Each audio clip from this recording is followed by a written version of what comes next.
Hello friends, I am CA Rajiv Roda. Thanks for watching, subscribing and liking our YouTube channel. In the last video we discussed about the benefits of filing of income tax return. In this video we are going to discuss about taxation of cryptocurrency. अभी बहुत सारी cryptocurrencies world में चल रही हैं और उनके ऊपर बहुत सारी confusion थी इंडिया में कि ये वेदर लीगल है कि इलीगल है। तो लीगल इलीगल वाला इशू तो गवर्नमेंट ने अभी सेटल नहीं किया है, लेकिन गवर्नमेंट ने ये कह दिया है कि क्रिप्टोकरेंसी एक एसेट है।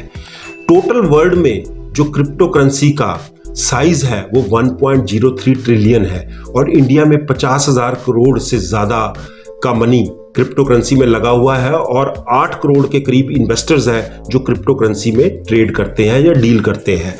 अब 2022 के बजट में गवर्नमेंट ने एक टैक्सेशन के इश्यूज को क्रिप्टोकरेंसी के सेटल कर दिया है कि क्रिप्टोकरेंसी एक एसेट है और इस पे जो टैक्सेशन है वो फ्लैट 30% के रेट पे लगेगा। तो जैसे बाकी एसेट्स होते हैं जिनमें कि लॉन्ग टर्म एसेट्स होता है जो कि 20% के हिसाब से टैक्सेशन होता है, जैसे प्रॉपर्टी है तो उसमें 2 साल के बाद अगर आपका प्रॉपर्टी है को सेल करते हैं तो वो लॉन्ग टर्म बन जाती है, उसमें 20%। शेयर्स के केस में 1 साल से ऊपर अगर आप शेयर रखते हैं तो लॉन्ग टर्म होते हैं और 1 साल से कम रखते हैं तो शॉर्ट टर्म कैपिटल गेन बनता है। लेकिन क्रिप्टोकरेंसी में गवर्नमेंट ने इसको एसेट डिक्लेयर करने के बाद इस पे फ्लैट 30% टैक्सेशन लगा दी है और इसमें गवर्नमेंट ने ये कह दिया है कि इस पे किसी भी टाइप का कोई एक्सपेंस या कोई भी और डिडक्शन अलाउड नहीं होगी। और एक क्रिप्टोकरेंसी में अगर आपको जो प्रॉफिट होता है और दूसरी क्रिप्टोकरेंसी में लॉस होता है तो दोनों को सेट ऑफ नहीं कर सकते हो। तो मान लीजिए बिटकॉइन में मेरे को 1 लाख रुपए का फायदा हुआ और मेरे को इथेरियम में 50,000 रुपए का लॉस हुआ, तो मैं दोनों को सेट ऑफ नहीं कर सकता हूं। तो मेरे को 1 लाख पे सेपरेट 30% टैक्सेशन देना पड़ेगा और जो मेरा टैक्सेशन बनेगा सेल ऑफ क्रिप्टोकरेंसी पे, उस पे जो भी एडवांस टैक्स के एप्लीकेबल होगा उसको मेरे को एडवांस टैक्स को भी अकॉर्डिंगली अपना जमा करवाना पड़ेगा।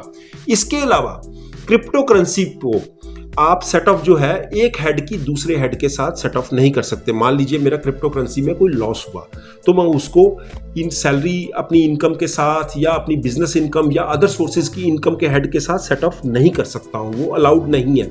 इसी तरह और कई हेड्स में, जैसे बिजनेस के हेड में अगर आपको लॉस होता है तो बिजनेस के लॉसेस को आप 8 साल तक कैरी फॉरवर्ड कर सकते हो। अगर आपको कैपिटल गेन में कोई लॉस होता है, उसको आप प्रॉपर्टी में लॉस होता है उसको आप 8 साल तक कैरी फॉरवर्ड कर सकते हो।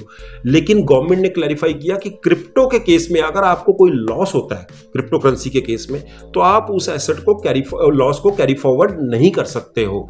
तो इसके अलावा गवर्नमेंट ने यह भी कह दिया कि ये जो टैक्सेशन के रूल्स हैं ये 1 अप्रैल 2022 ऑनवर्ड्स एप्लीकेबल होंगे। तो असेसमेंट ईयर 23-24 में जो भी आप रिटर्न भरेंगे और आपको क्रिप्टोकरेंसी पे कोई भी प्रॉफिट हुआ है उस पे आपको 30% टैक्स देना पड़ेगा। इसके अलावा टीडीएस भी गवर्नमेंट ने क्रिप्टोकरेंसी के ऊपर टीडीएस भी लगा दिया है।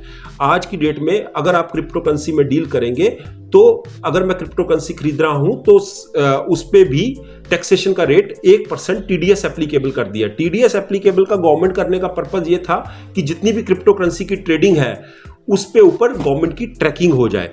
तो अब ये रूल ऑलमोस्ट लीगल और इलीगल तो सेटलमेंट का भी गवर्नमेंट ने इशू को डिसाइड नहीं किया है, लेकिन गवर्नमेंट ने उसकी टैक्सेशन पार्ट को 2022 के फाइनेंस एक्ट में बिल्कुल क्लियर कर दिया है। अगर आप क्रिप्टोकरेंसी में डील करते हैं तो आपको ये ध्यान रखना पड़ेगा कि आज के बाद अगर आप क्रिप्टोकरेंसी में डील करेंगे और आपका कोई भी प्रॉफिट होगा तो उस पे आपको 30% टैक्स देना पड़ेगा।